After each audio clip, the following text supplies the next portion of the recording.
행하신 수많은 가르침과 행동들을 보면 그분의 가르침과 행함에 있어서 가장 두드러지게 나타난 특징 가운데 하나는 곧 기도예요. 이 지상에서 예수님의 일생은 완전한 기도의 그런 분위기에서 사셨다. 그러니까 그분은 찬양의 기도, 감사의 기도, 정언의 기도, 중재의 기도를 끊임없이 하셨는데 그저 어떤 일이 있을 때마다 기도를 한 것이 아니라 그분 안에서는 기도가 샘솟듯 그냥 자연스럽게 나오는 거예요. 이해되십니까?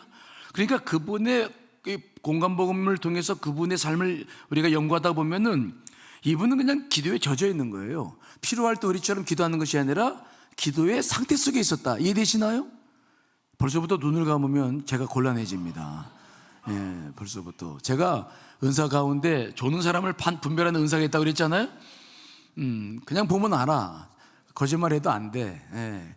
근데 제가 심하게 영향을 받고 있기 때문에 코로나 바이러스만 영향 주는 게 아니에요. 조라도 영향을 준다. 그러니까 이 예수님의 상태를 보면, 영적 상태를 보면은 어떤 일이 있을 때마다 기도하는 게 아니라 기도가 그냥 늘 그분의 삶이에요. 이해되시나요? 우리가 기도가 전부가 되는 교회가 되자 이것은 예수 그리스도의 영적 상태를 담고자 하는 것인데 그냥 기도가 그냥 끊임없이 되어져 가면서 하나님 아버지와 일치된 상태를 유지하는 늘 기도가 생활에 되어져 있는 그런 상태인 것을 우리가 보게 됩니다. 그러니까 필요할 때만 기도하는 것이 아니라 사도 바울도 쉬지 말고 기도하라는 말씀이 있는데 예수 그리스도의 영적 상태를 의미하는 것인데 그냥 기도가 상태가 되는 거죠. 늘 그냥 누구 만나도 기도하게 되고 무슨 일을 만나도 기도하게 되고 근데 내 안에서는 그저 내 겉사람은 늘 상황에 따라 이렇게 반응을 보이지만 내 속사람은 늘 기도하는 상태. 이게 무슨 상태인지 여러분 경험해 보셨죠? 이해되시죠?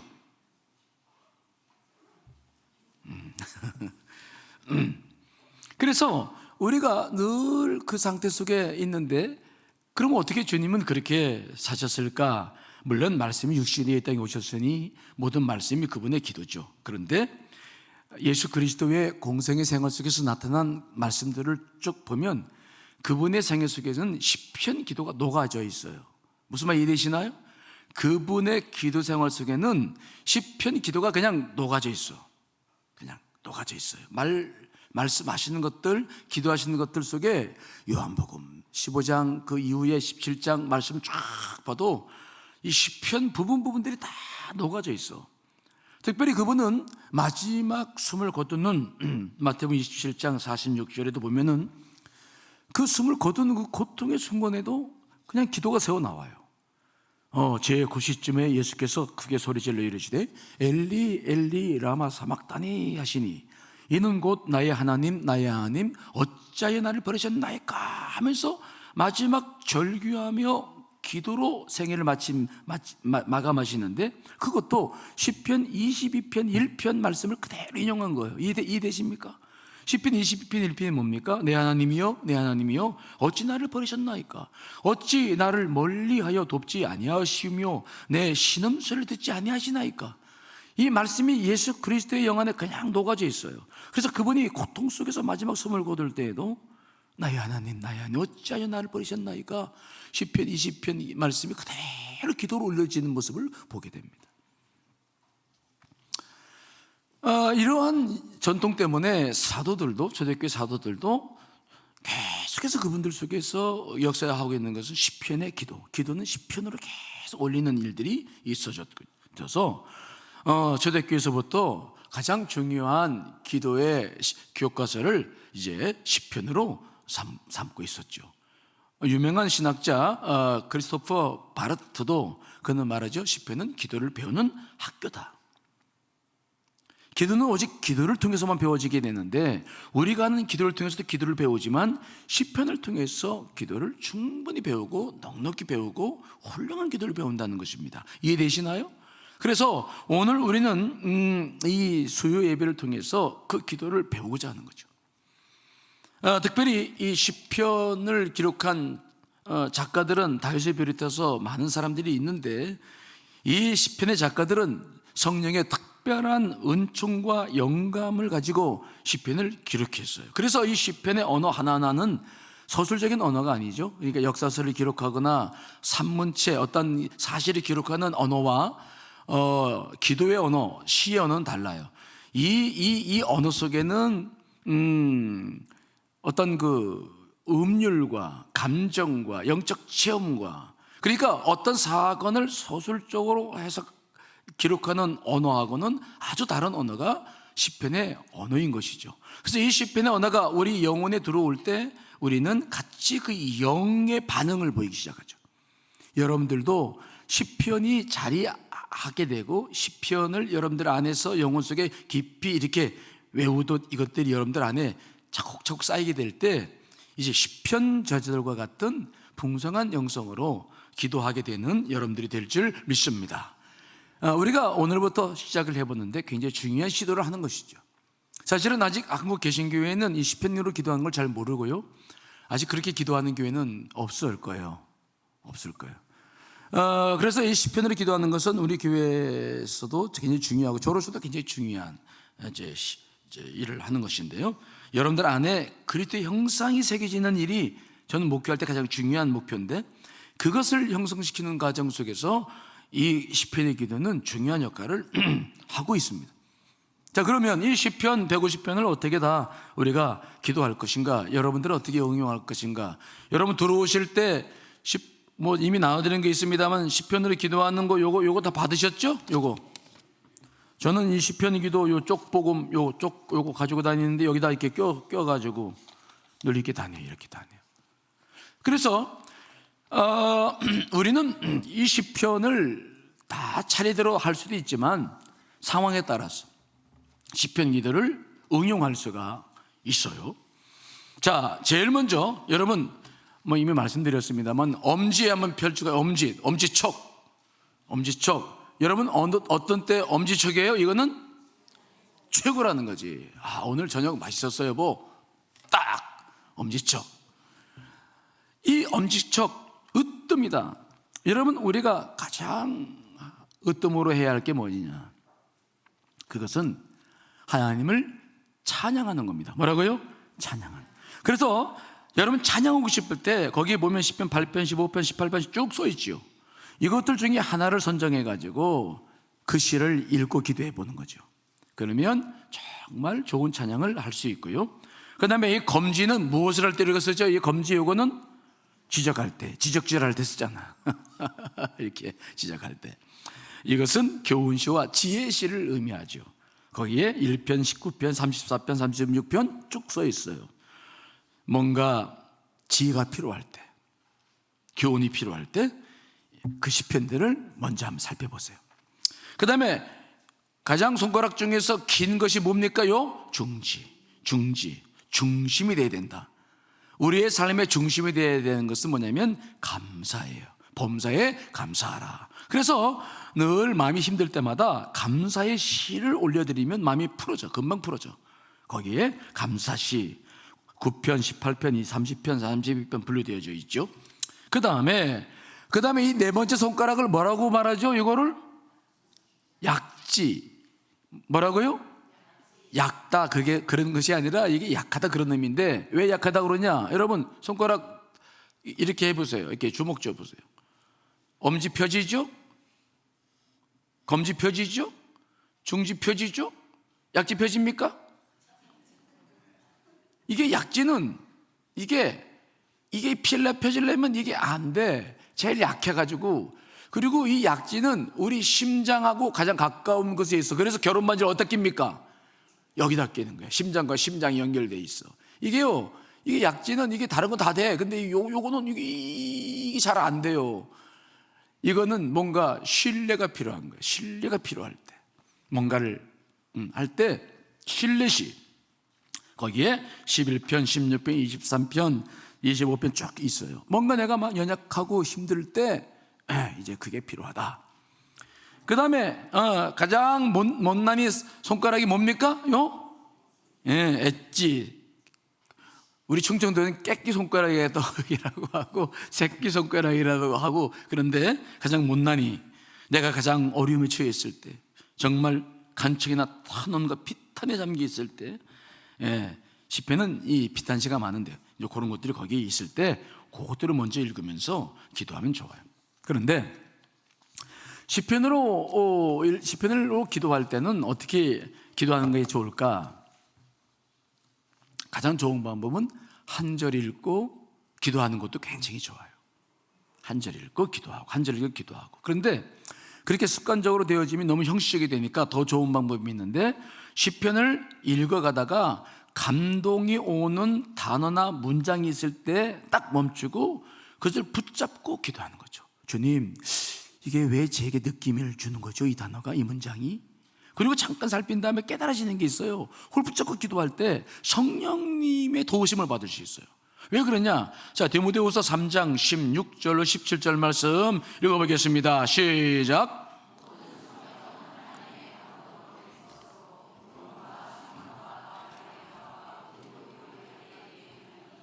이는 하나님의 사람으로 온전하게 하며 모든 선한 일을 행할 능력을 갖추게 하려 함이라. 성경은 하나님의 감동으로 성령으로 쓰여졌어요. 우리를 교훈하고 책망하고 바르게 함과 의로 교육하기에 이 말씀이 성령과 함께 쓰여져 있어요. 특별히 우리 안에 성령님이 계시잖아요. 이 성령님은 가장 그분이 하신 일이 뭐냐면 기도를 돕는 것과 우리가 말씀을 대할 때 필요한 말씀을 붙잡는 역할을 누가 하시냐면 성령님이 하십니다. 누가 하신다고요? 여러분 안에 계신 성령님. 그래서 그 성령님이 말씀을 딱 붙잡고 우리로 하여금 느낌을 갖게 하신다. 그리고 기도하게 하신다. 자, 로마서 8장 26절도 읽어봅니다. 시작. 이와 같이 성령도 우리의 연약함을 도우시는, 우리는 마땅히 기도할 바를 알지 못하나 오직 성령이 말할 수 없는 탄식으로 우리를 위하여 치니. 그래서 이 성령님은 우리를 돕는 분이에요. 우리 연약한 부분을 너무 잘 알고 계시죠. 그런데 우리가 연약한 부분들을 우리는 잘 몰라. 그냥 건강한 줄 알아. 그런데 말씀 앞에 딱 나를 비춰보면, 말씀은 거울과 같죠? 말씀을 읽고 말씀 앞에 나를 딱 비춰보면 나는 몰라도 내 안에 계신 성령님이 정확히 알고 있기 때문에 그 중요한 것들을 성령님이 딱 캐치하셔서 여러분들의 영 안에 넣어주시는데 이게 느낌으로 와닿아요. 여러분 어느 때 몸이 안 좋을 때 음식을 먹고 싶은 게 있습니까? 없습니까? 없어요? 있어요? 없어요? 이상하네. 없어요? 있어요. 뭔가 있어. 먹고 싶은 게 있어. 그러면 그것은 그 맛을 기억하기 때문도 있지만 그 음식 안에 뭐가 있다는 겁니까? 필요한 영양소가 있다는 거죠. 내 몸이 그걸 알아채는 거죠. 그것처럼 우리가 영적인 상황 속에서 내가 어떤 상태인지 몰라.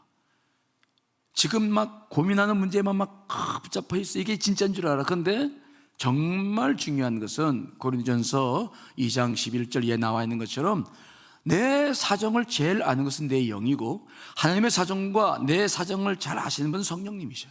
그분이 얘가 말씀을 읽을 때 탁 붙잡아서 내게 그 말씀에게 어떤 느낌을 갖게 해준다. 이해되십니까? 그래서 여러분들이 말씀을 읽을 때나 설교를 들을 때 느낌으로 와 닿는 것들은 굉장히 중요한 것들이에요. 그건 놓치면 안 돼.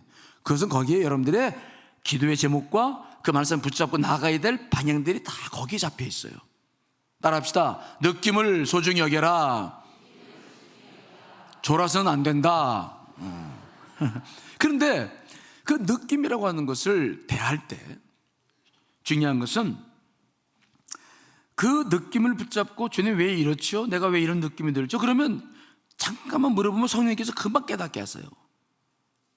왜 그런 느낌이 되는지 금방 깨달아. 그러면 그 문제를 붙잡고 이제 우리가 기도를 하기 시작하면 그 어떤 기도보다도 성령님의 강한 임재를 경험하게 돼요. 그런데 한 가지 중요한 것은 무엇입니까? 시편으로 기도하는 것은 중요한 것이 있는데 반드시 소리를 내서 읽어라. 따라합시다. 소리 내어 읽어라. 제가 늘 성경 읽을 때 강조하는 게 있어요. 여러분 우리가 이런 성경책 갖고 있는 것은 이건 한 200년밖에 안 돼요. 정말 수천 년 동안 우리는 전부 귀로 외워서 귀로 성경 말씀 듣고 있어요. 쉐마 이스라엘, 들어라 이스라엘아, 다 듣는 귀를 통해서. 그래서 이 성경을 눈으로 읽으면 내 판단력, 내 이성만 발달해가지고 자꾸 분별해. 내가 성경을 보고 가르치려고 그래. 근데 중요한 것은 뭡니까? 내가 성경을 읽을 때 그 목소리가 내 귀로 들어와서 내 영혼에 다시 울려 퍼지면 내 영이 움직이는 것입니다. 이해되십니까? 그래서 내가 훨씬 더 그 음성을 하나님께서 말씀하시는 음성으로 듣게 돼. 눈으로 읽으면 그냥 마치 영화를 보는 것처럼 느껴져. 그런데 내가 말씀을 읽고 그 음성을 내가 들으면 내 안에서 음성이 퍼져버리면 내 영이 움직이기 시작한다. 그래서 성경 시편으로 기도하거나 성경을 읽을 때 반드시 힘이 들어. 왜? 이게 소리 내려면 힘이 들잖아. 중요한 것은 뭐냐? 그래도 소리 내서 읽기를 간절히 부탁을 드리겠습니다. 읽으셔야 돼. 자, 오늘은 시편 1편으로 시작합니다. 여기 지금 온도가 더워요? 따뜻해요? 알맞아요? 알맞죠? 그런데 옷은 바깥에서 추위를 견딜 수 있게끔 입고 오신 겁니다. 그렇죠? 그러니까 여기 앉아있으면 따뜻하면 뭐가 생각나요? 졸려요. 자, 지금 스스로 난 졸고 있어 라고 하시는 분들은 윗도리 좀 벗어요. 좀 적하니 교회 오면 벗어가지고 딱 옆에 놓고 그리고 정신 탁 차려서 있고 예배를 드릴 생각을 하셔야지, 벌써 그냥 목도리 탁 하고 그냥 두껍게 입고 있으면 뭘 하나님께 뭐라고 말씀하는 겁니까? 하나님 나 졸 거예요. 나 간섭하지 말아요. 이러는 거예요. 근데 나는 간섭을 해야 되겠어요. 그게 문제지. 자, 시편 1편을 펼쳐보시기 바라고요. 그리고 요쪽 복음, 요 시편으로 읽는 거 이거 아마 뒤에 좀 있을 텐데 요거 얼마라고 그랬죠? 이거 4,000원이에요. 이게 시편, 잠언, 전도서 이렇게 되어 있거든요. 저는 늘 외칠 때마다 성경을 이게 갖고 다니면 사람들이 다 쳐다봐. 그럼 내가 목사라는 것을 너무 티를 내는 것 같아. 미안해서 못 갖고 다녀. 근데 이걸 갖고 다니면 핸드폰인 줄 알아. 이게 뭔지 몰라요. 나는 알아. 그래서 탁하니 이걸 들고 다니 언제든지 펼쳐봐요. 제가 늘 얘기하잖아요. 엘리베이터 제가 14층에 사니까 1층에서 딱 누르면 14층까지 몇 초 걸린다고요? 우리 엘리베이터는 늦어. 늙어가지고 엘리베이터가. 그래서 44초 걸려요.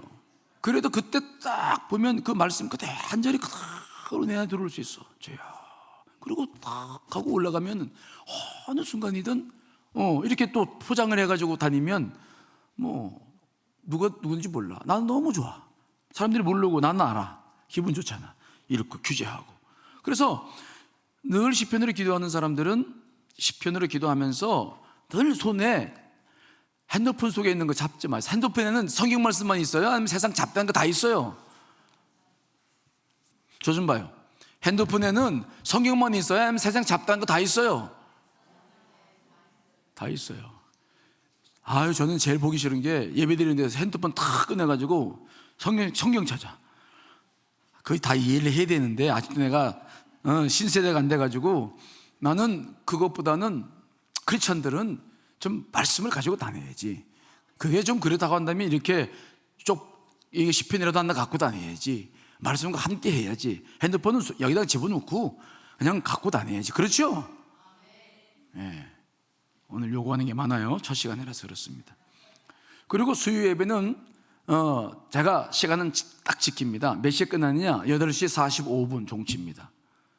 그리고 축도하지 않아요. 기도하다가 그냥 금요철처럼 땡 치면 교회 버스 타고 오신 분들 나가서 가시면 되고, 더 기도하실 분들은 계속 기도하시면 됩니다. 이해되시죠?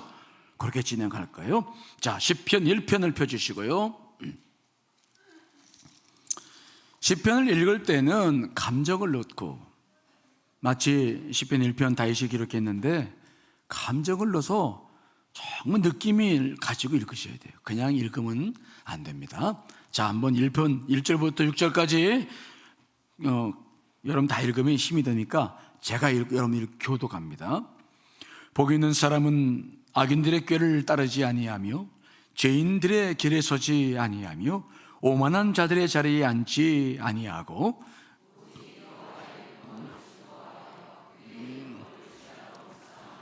그는 시냇가에 심은 나무가 저를 따라 열매를 맺으며 그 잎사귀가 마르지 아니함 같으니 그가 하는 모든 일이 다 형통하리로다.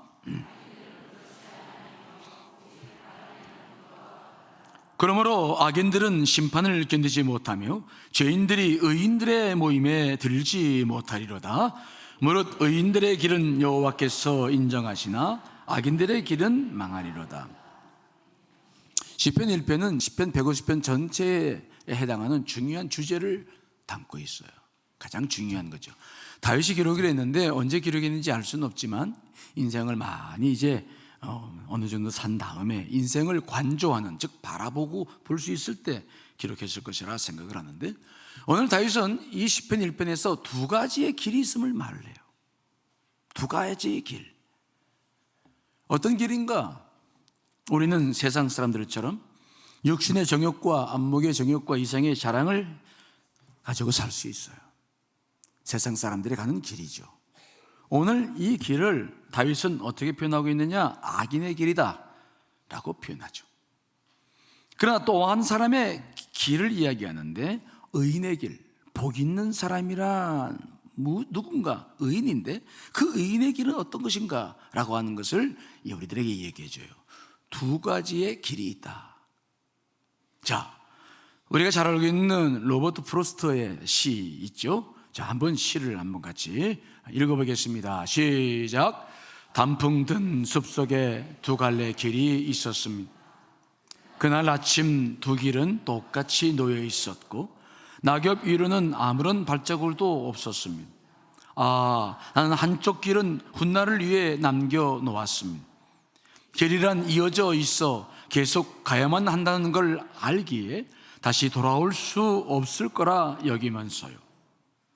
오랜 세월이 지난 후 어디에선가 난 한숨 지으며 이야기할 것입니다.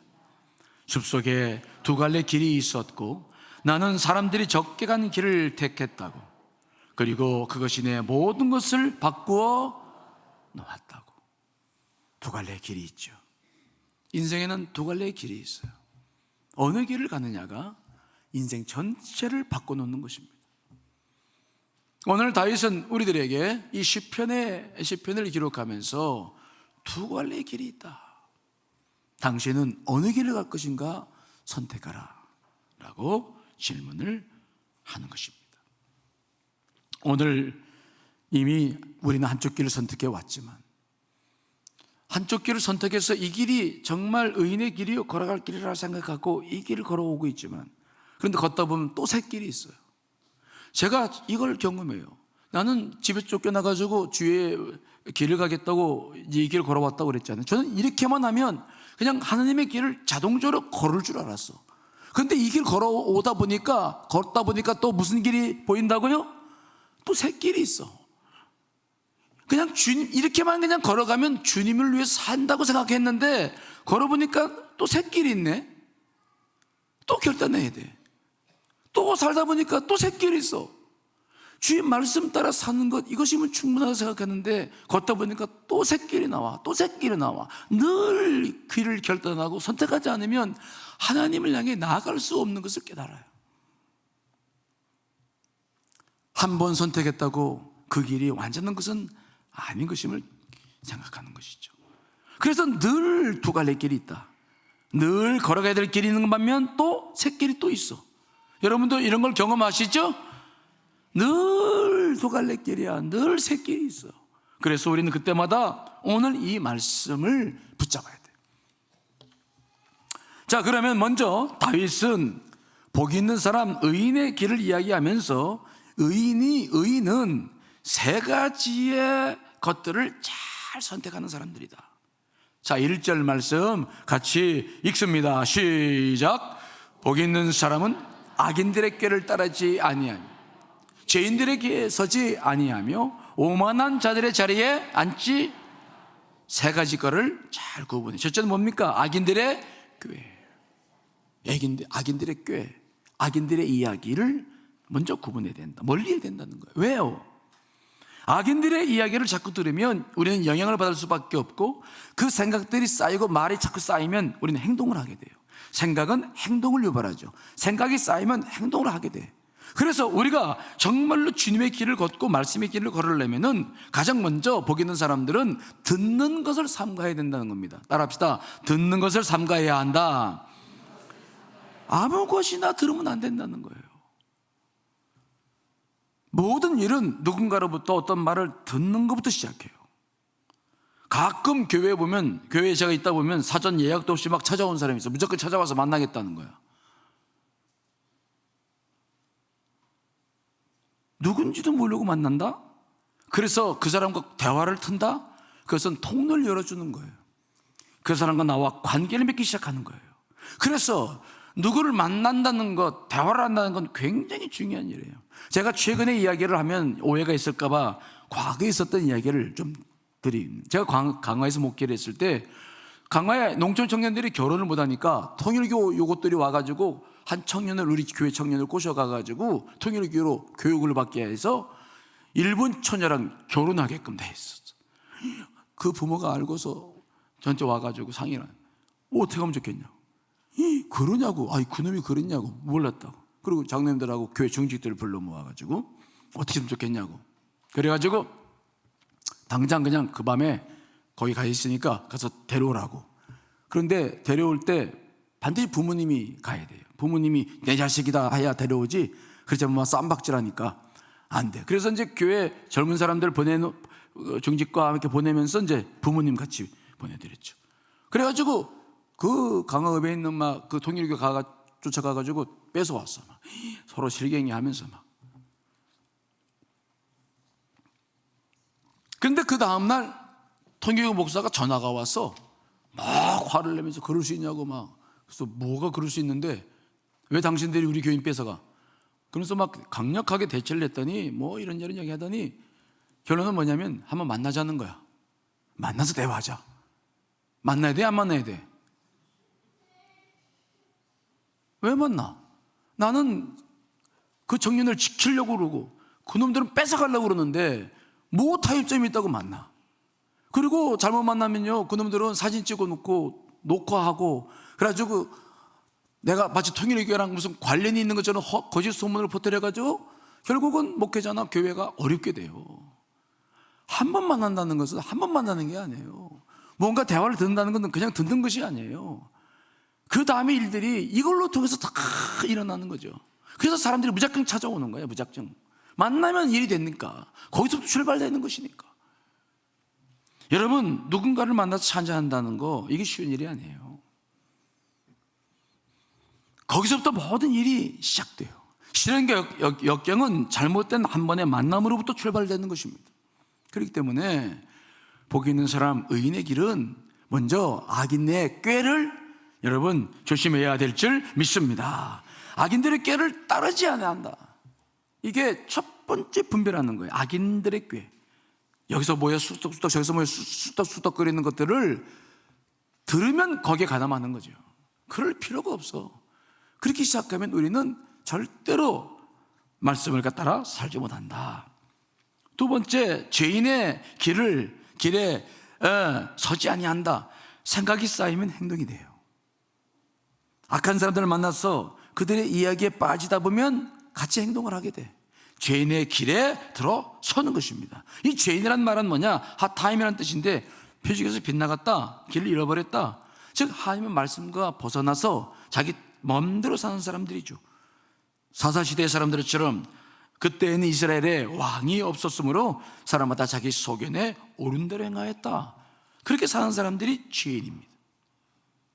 복 있는 사람들은 그렇게 인생을 살지 않아요. 길을 갈 때마다 자신이 가는 길이 어떤 길인지, 여러분 우리의 길은 예수 그리스도밖에 없는 줄 분명히 믿습니다. 예수님께서 내가 곧 길이요 진리요 생명이니 나로 말미암지 않고는 아버지께로 올 자가 없느니라 라고 말씀하셨잖아요. 예수님을 따르지 않는 길은 다 바른 길이 아니에요. 내가 길을 갈 때마다 이 길이 어떤 길인지를 봐야 되고, 주변 사람들이 길을 갈 때마다 어떤 길인지 분별하고 빠져나와야 될 줄 믿습니다. 한 번 발을 잘못 디디면 못 빠져나와요.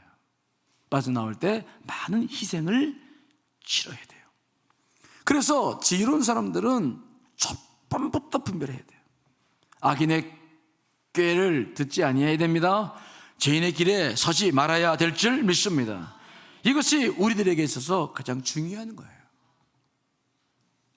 세 번째로는 오만한 자들의 자리에 앉지 아니해야 된다. 이 오만하다라는 말, 레침이라는 단어인데 조롱하다, 비웃다. 이 사람들은 하나님을 조롱해요. 하나님을 비웃어. 하나님 어디 있어? 때문에 그들은 완전히 자기 멋대로 사는 사람들이죠.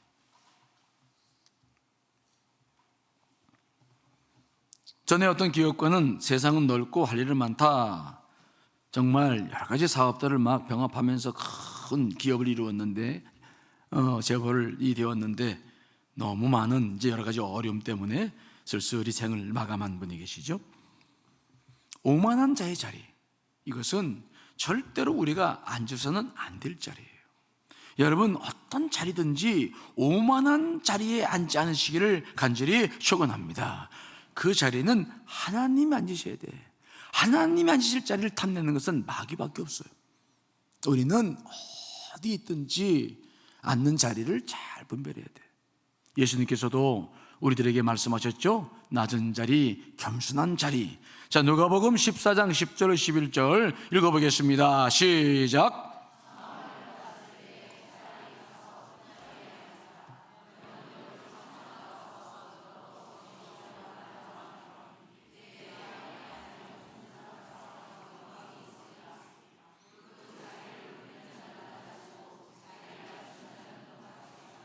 복 있는 사람은 자기가 앉을 자리를 잘 알아요.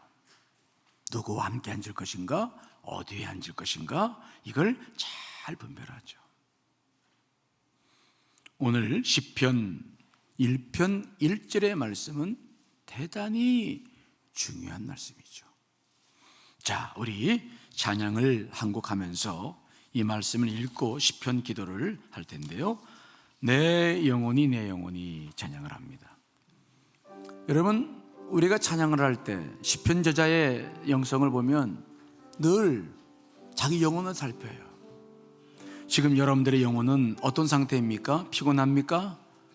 졸립니까? 아니면 무겁습니까? 먼저 그 영혼을 살펴보세요. 그리고 그 영혼으로 찬양하길 바랍니다.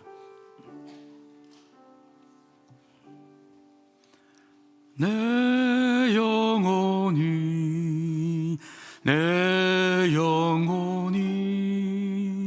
주님을 찬양하며 내 영혼이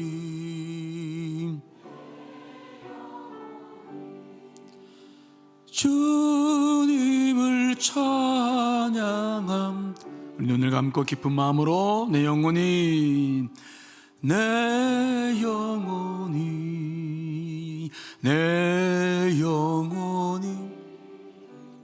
주님을 찬양하며 내 영혼이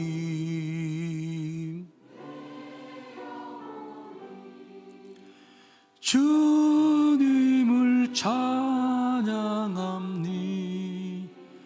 내 영혼이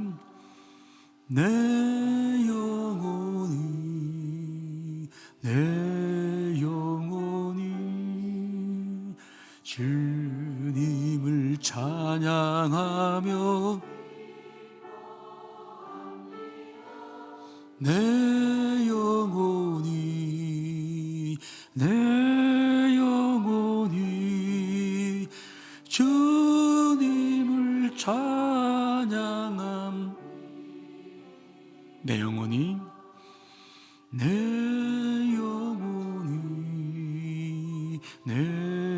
영혼이 주님을 찬양하며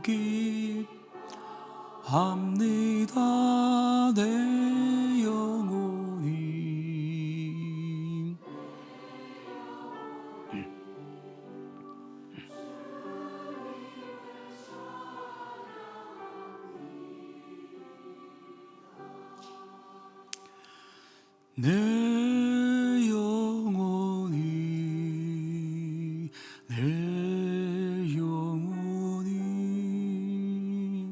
주님을 찬양하며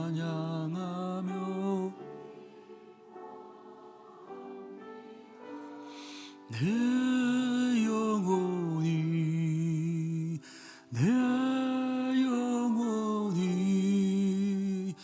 주님을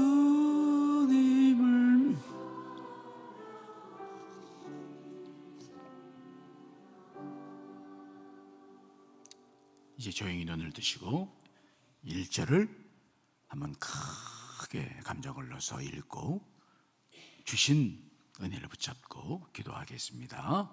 시편 1편 1절 읽습니다. 시작. 복 있는 사람은 악인들의 꾀를 따르지 아니하며 죄인들의 길에 서지 아니하며 오만한 자들의 자리에 앉지 아니하며. 한 번 더 읽을 때 정말 가슴속에 새기는 마음으로 읽습니다. 시작.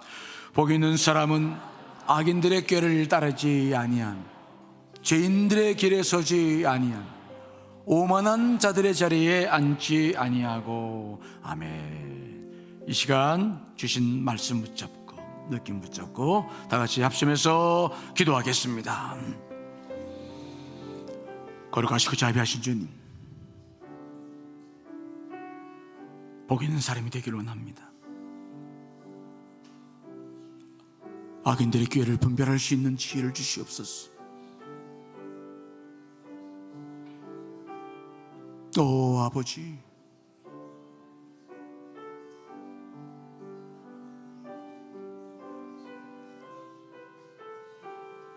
늘 부족합니다. 늘 연약합니다. 늘 넘어집니다.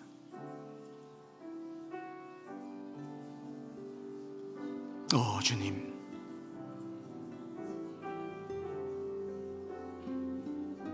오 아버지,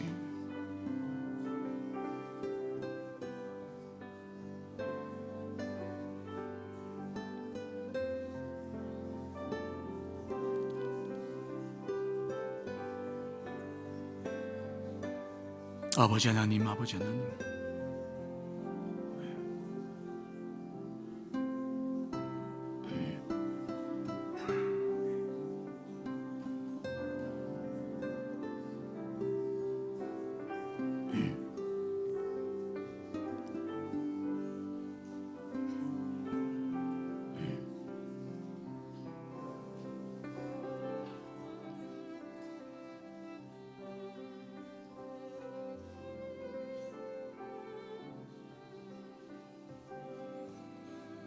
내 영혼이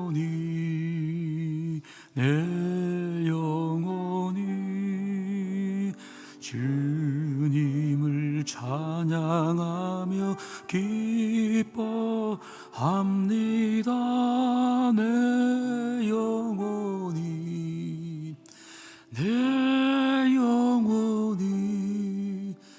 주님을 찬양합니다. 내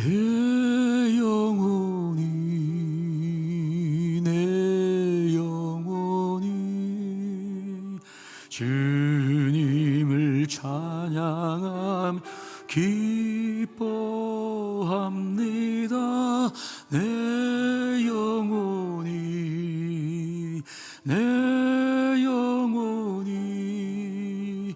주님을 찬양합니다. 내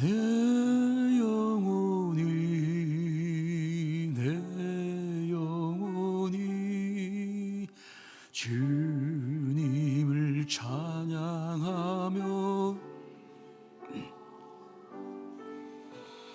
내 영혼이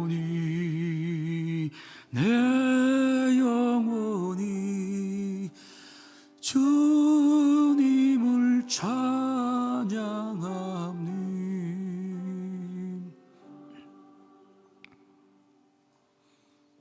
복 있는 사람은 세 가지 것들을 잘 구분합니다. 그런데 어떻게 우리가 이 세 가지 것들을 잘 구분할 수 있을까요?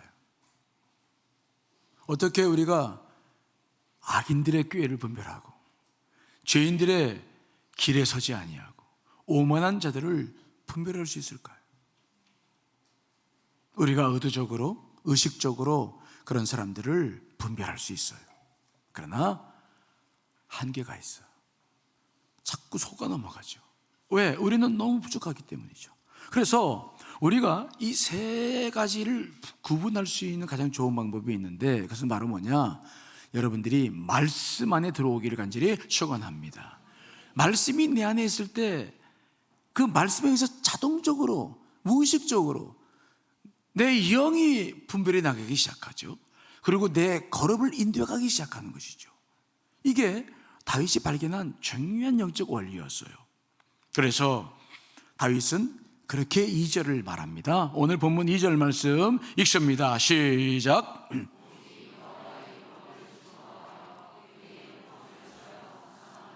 복 있는 사람이 악인의 길을 따르지 아니하고 죄인의 길에 서지 아니하고 정말 그 오만한 자들과 함께 하지 않는 이유가 뭐냐? 그는 첫 번째 뭐라고요?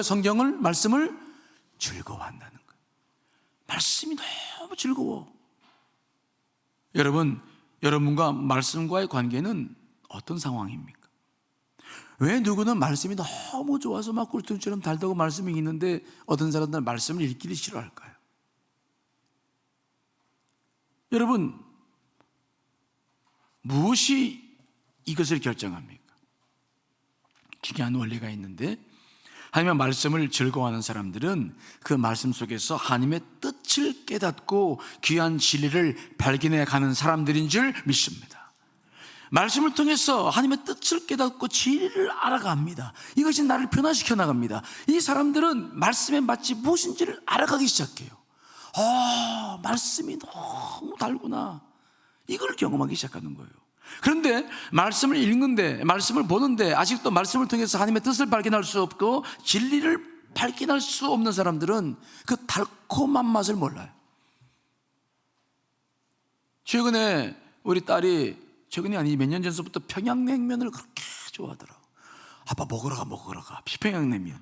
그래서 먹으러 가봤어요. 근데 그 면발 그거 평양냉면 그것만 나오는데 그 맛이 나는 아직 냉랭해가지고 나는 그 맛을 잘 모르겠다고. 여기서 여러분 평양냉면 좋아하시는 분 계시죠? 평양냉면도 세파가 있다나 예파가.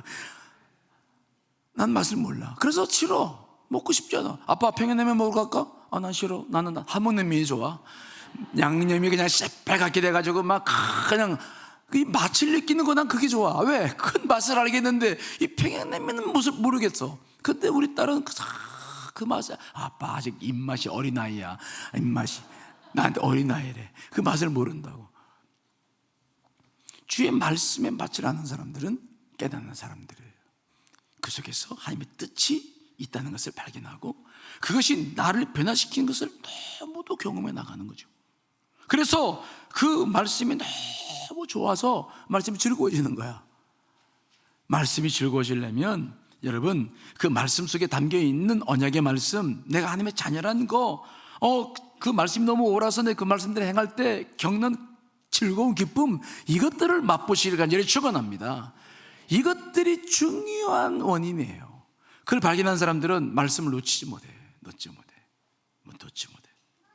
특별히 그렇게 말씀을 즐거워하는 사람들은 너무 좋다 보니까 말씀을 한번 읽고 끝나지 않아. 그 말씀을 뭐 한다고요? 계속 묵상한다. 묵상한다는 게 무엇입니까? 되씹는다는 거예요. 복 있는 사람은 악인의 꾀를 따르지 아니하네. 악인의 꾀를 따르지 않네. 악인의 꾀를 따르지 않네. 이게 입에서 계속 되뇌이면서 그 말씀이 나를 사로잡는 것이죠. 곱씹는 거야. 여러분, 부부가 서로 싸우다가 말 한마디 잘못하면은 두고두고 그 말씀이 생각나요? 안 나요? 하나님 말씀 생각 안 나도 그 말이 계속 생각나잖아. 묵상은 하나님 말씀 묵상하지 않아도 그 말씀 계속 묵상이 되잖아. 지가 나를 무식하다고? 옛날에 제가 그랬어요. 우리 집사람하고 차 운전을 하고 가는데 백미러를 좀 이렇게 좀, 그때 운전을 잘 모를 때 백미러 좀 살짝 이렇게 해라 그랬더니 푹 하는 거야. 백미러 푹, 아니 이쪽으로 이거 푹 하고, 아니 백미러가 조금씩 해야 이게 되는 건데 푹 그래서 나도 모르게 속으로 아이 무식하게 그랬더니, 무식하다고 그랬다고 막 3일간을 금식 투쟁하는, 나는 저 사람 그냥 문제만 생기면 금식하는, 정말 죽겠, 말도 안 하고 막. 그래서 막 기도했대요. 하나님 앞에. 남편이 지가 공부를 하면 얼마나 했다고 나를 무식하다고 그런다고 막. 그랬더니 하나님께서 어느 날 기도했더니 그러더래. 야, 너는 차에 대해서 뭔가 아냐? 너 차에 대해서 뭔가 아는 게 있어? 그러더래요. 생각해보니까 정말 차에 대해서 아는 게 별로 없는 거야. 면허도 없었으니까. 그래서 그때 차에 대해서 뭐 아는 게 없는데요? 그거 얘기한 건데 그걸 가지고 남편하고 왜 그러냐. 성령님께서 얼마나 내 편이신지 몰라. 그래가지고 그 위기를 넘겼어요. 위기를 넘겼어. 그것들은 그냥 묵상되는 거야. 우리는 이 성경 말씀을 묵상하며 곱씹으며 살아가야 돼요. 여기 사과가 하나 있어요. 사과는 눈으로 봤을 때 부사, 맛있네, 색깔도 좋고 맛있겠다. 근데 사실은 이거 가지고 몰라. 한 입을 팍 베서 씹어야 그 과즙이 톡 튀면서 그냥 그 상큼한 맛이 내 안에 들어와서 맛있다, 맛있다 그러잖아요. 그러니까 이 성경 말씀이라고 하는 것은 눈으로 봐서는 안 돼요. 느낌이 오는 것들, 말씀이 좋은 말씀들은 여러분 자꾸 입으로, 특히 묵상은 머리로 하는 게 아닙니다. 제가 나중에 설명드릴 거예요. 입으로 하는 거야. 이게 자꾸 되뇌이는 거, 외우겠다는 생각을 가지고 자꾸 되뇌이는 거, 이것이 말씀을 묵상하는 방법이에요. 그러니까 말씀을 자꾸 입으로 되뇌이면서 암송해 나가시기를 간절히 축원합니다.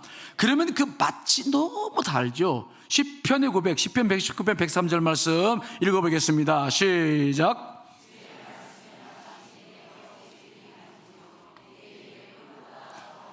이것을 이제 경험해 봐야 돼요. 꿀보다 더 달다.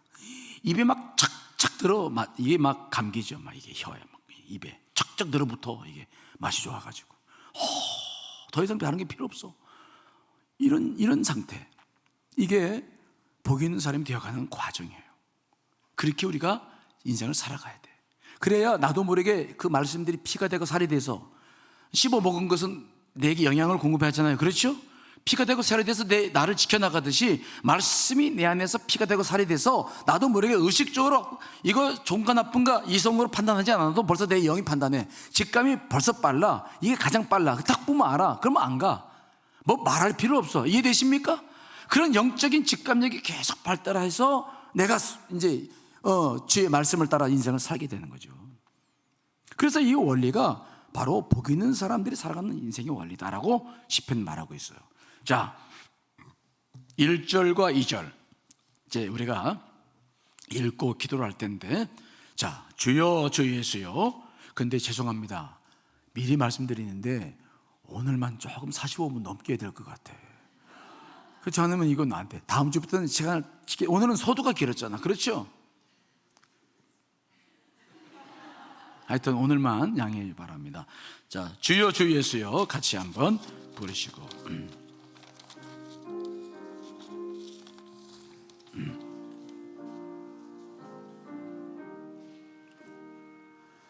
주여 주 예수여 저를 기억해 주소서.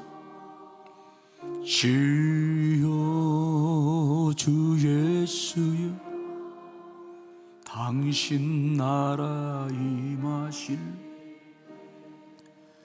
주여 주 예수여 저를 기억해 주소서.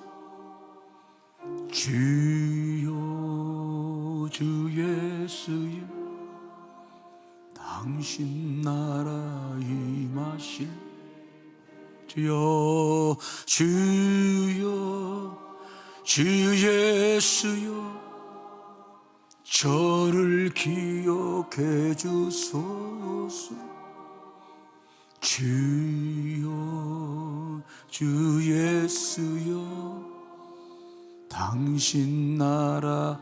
우리 눈을 감고 묵상하면서 주여 주 예수여 저를 기억해 주소서. 주여 주 예수여 당신 나라 임. 주여 주여 주 예수여 저를 기억해 주소서. 주여 주 예수 당신.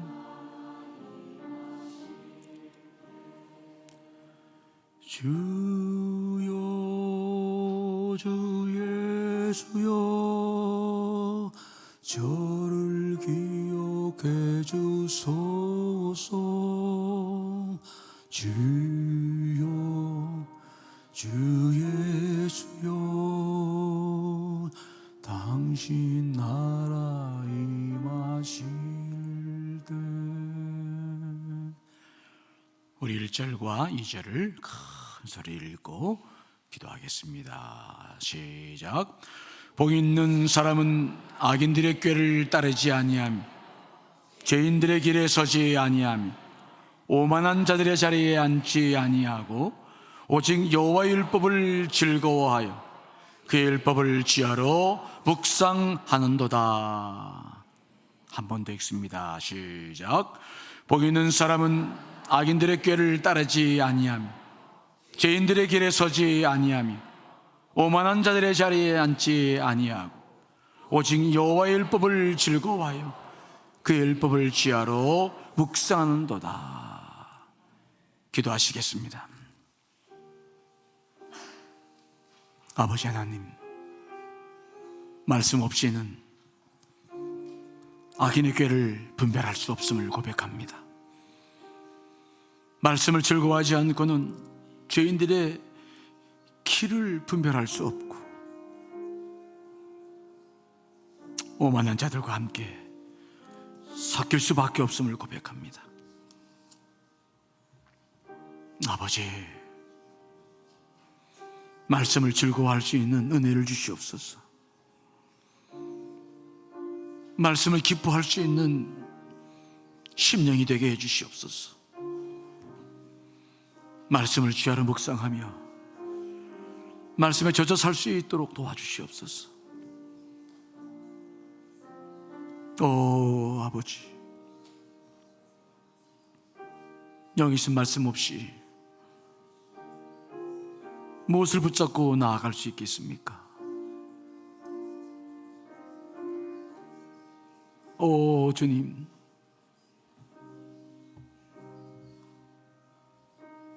결단하게 하시옵소서.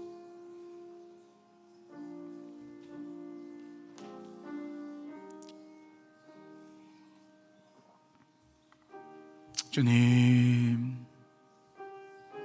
주님, 말씀에 사로잡히게 하시옵소서. 주의 말씀이 내 발에 등이요 내 길에 빛인 줄 믿습니다.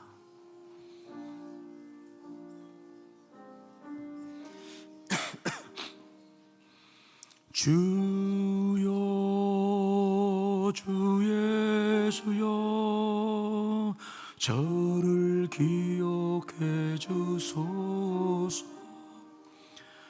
주여 주 예수여 당신 나라 임하실 때. 주여 주 예수여 저를 기억해 주소서. 주여 주 예수여 당신 나라 임하실 때. 주여 주 예수여 저를 기억해 주소서. 주여 주 예수여 당신 나라 임하실 때. 주여 주 예수여 저를 기억해 주소서. 주여 주 예수여 당신 나라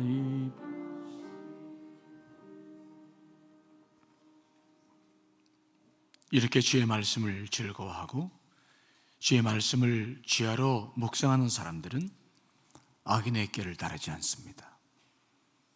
죄인들의 길에 서지 아니하죠. 오만한 자들과 함께하지 않습니다. 그러므로 그 사람들에게는 복이 임하죠. 3절 말씀 읽습니다. 시작.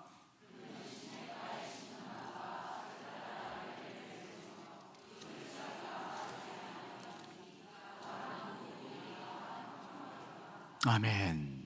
말씀을 즐거워하여 주야로 묵상하는 사람들은 마치 시냇가에 심은 나무와 같다라고 비유합니다. 시냇가라고 하는 것은 언제나 물이 촉촉하게 흐르는 곳이죠. 아무리 가물어도 그것은 물기가 있어요. 그래서 많은 나무들이, 도처에 있는 나무들이 가물을 때 다 메마르고 열매를 그치지만 시냇가에 심은 나무는 잎사귀가 마르지 아니하고 열매가 그치지 아니한 줄 믿습니다. 어떤 상황이든 열매를 맺어요. 그래서 오늘 다윗은 그것을 무엇으로 표현하냐면 형통한다. 어떤 상황이든 형통한다 라고 표현하고 있습니다. 여러분, 주의 말씀을 가지고 사는 사람들은 늘 형통의 복을 누리게 되는 줄 믿습니다.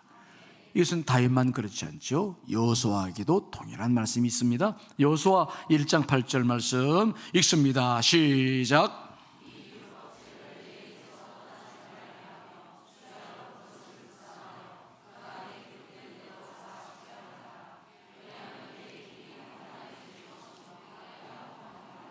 아멘. 길이 평탄하게 되고 형통하게 되는 비결이 있는데 그것은 바로 여호와의 말씀을 주야로 묵상하는 길인 줄 믿습니다. 모세가 하나님나라에 부름을 받았을 때 여호수아 너무 두려웠어. 그때 하나님께 주신 말씀이에요.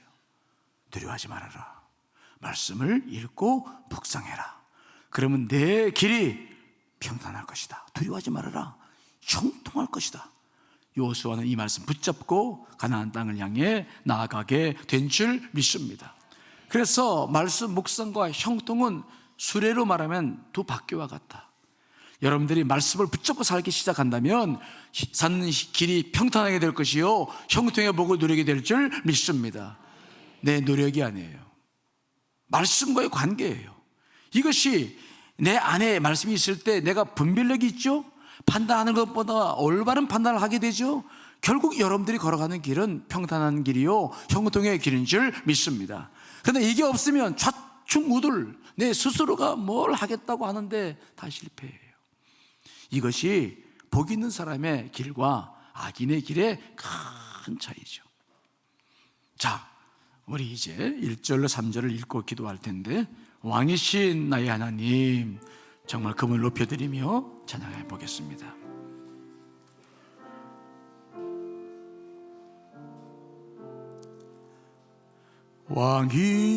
왕이신 나의 하나님, 내가 주를 높이고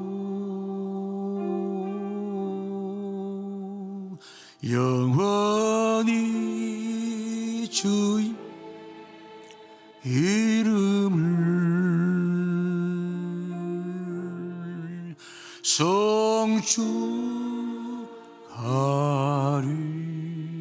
성축하리이라.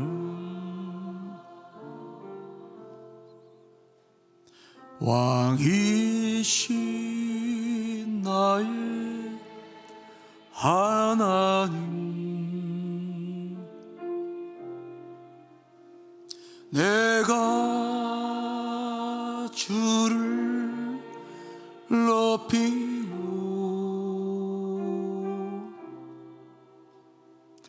영원히 주의 이름을 성축하리.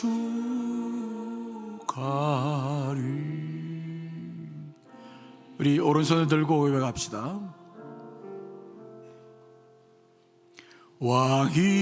왕이신 나의 하나님, 내가 주를 높이고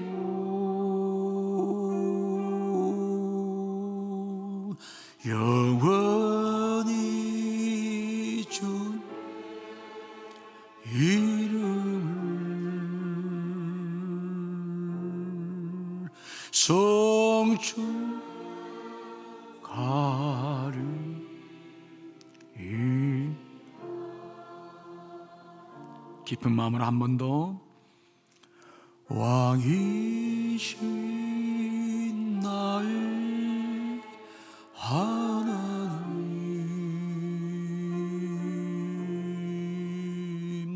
내가 주를 높이고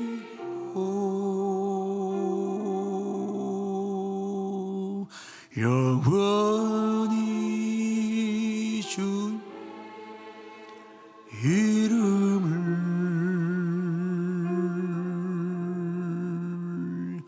송축하리이다.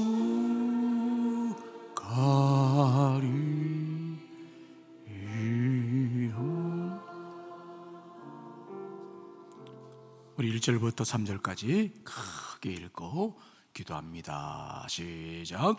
복 있는 사람들은 악인들의 꾀를 따르지 아니하며 죄인들의 길에 서지 아니하며 오만한 자의 자리에 앉지 아니하며 오직 여호와의 율법을 즐거워하여 그의 율법을 취하러 묵상하는도다.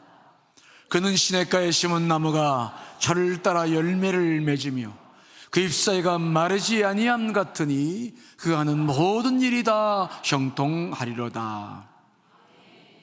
두 번째 읽을 때에는 더 크게 감정을 더 넣어서 여러분들이 읽는 소리가 여러분 귀에 들어와요. 다른 사람 소리가 들어오면 안 돼. 내 소리가 내 귀에 들어와야 돼요. 한 번 더 읽습니다. 시작. 복 있는 사람은 악인들의 꾀를 따르지 아니하며 죄인들의 길에 서지 아니하며 오만한 자들의 자리에 앉지 아니하 오직 여호와의 율법을 즐거워하여 그의 율법을 취하러 묵상하는도다. 그는 시냇가에 심은 나무가 철을 따라 열매를 맺으며 그 잎사귀가 마르지 아니함 같으니 그 하는 모든 일이 다 형통하리로다. 주신 은혜 붙잡고 기도하겠습니다. 아버지, 이 말씀이 내 체내에 그대로 박히게 하시옵소서. 아버지, 평탄한 삶을 살고 싶습니다.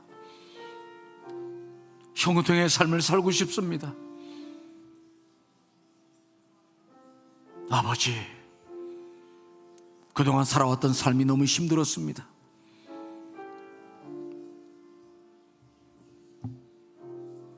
내 판단은 옳지 않았습니다. 내 고집은 많은 사람을 힘들게 했습니다.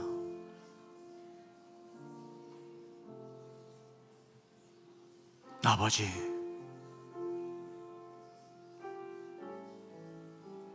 말씀이 내 안에 있기를, 말씀이 내 살이 되고 피가 되기를 소망합니다. 오 주여,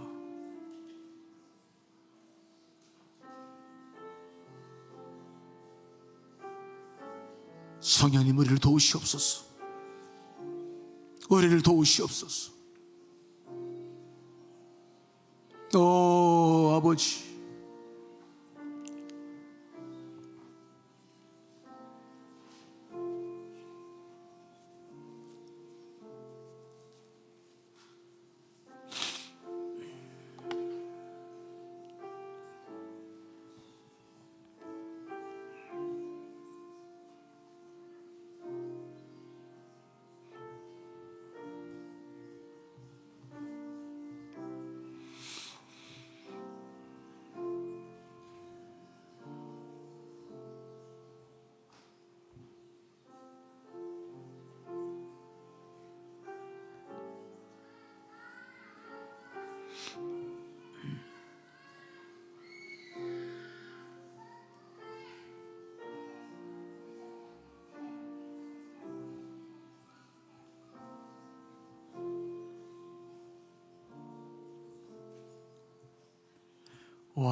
왕이신 나의 하나님,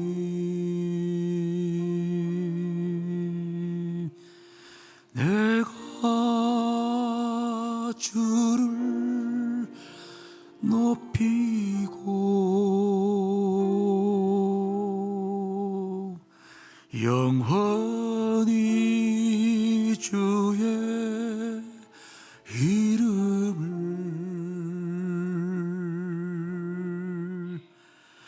송축하리이다.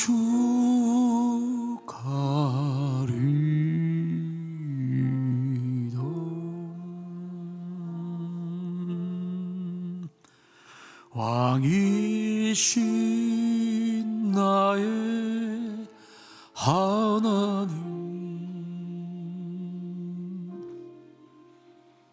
내가 주를 높이고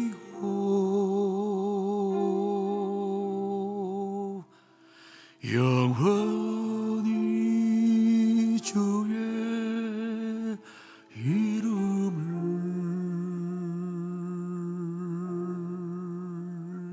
송축하리이다.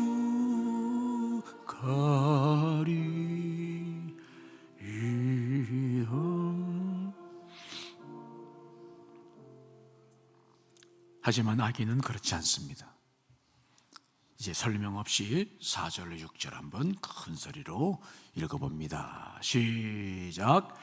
악인들은 그렇지 아니함이, 그러므로 악인들은 심판을 견디지 못하며 죄인들이 의인들의 모임에 들지 못하여, 무릇 의인들의 길은 여호와께서 인정하시나 악인들의 길은 악인들은 심판을 견디지 못해요. 환난을 견딜 힘이 없습니다. 그들은 자신을 믿었는데 그것이 다 무너지는데 어디서 힘을 얻습니까? 악인들은 그래서 다 겨와 같이 날아갑니다. 의인들의 길은 그래서 여호와께서 인정하시죠. 악인의 길은 망합니다. 자, 이제 한번 찬양 부른 다음에 1절부터 6절까지 다 읽고 끝으로 기도하시면서 돌아가시겠습니다. 주여 주 예수여 함께 부르시겠습니다.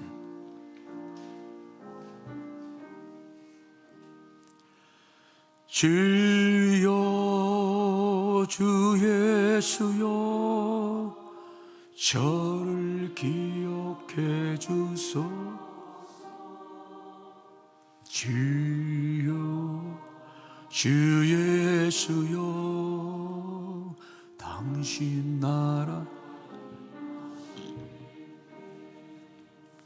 주여 주 예수 저를 기억해 주소서. 주여 주 예수여 당신 나라인.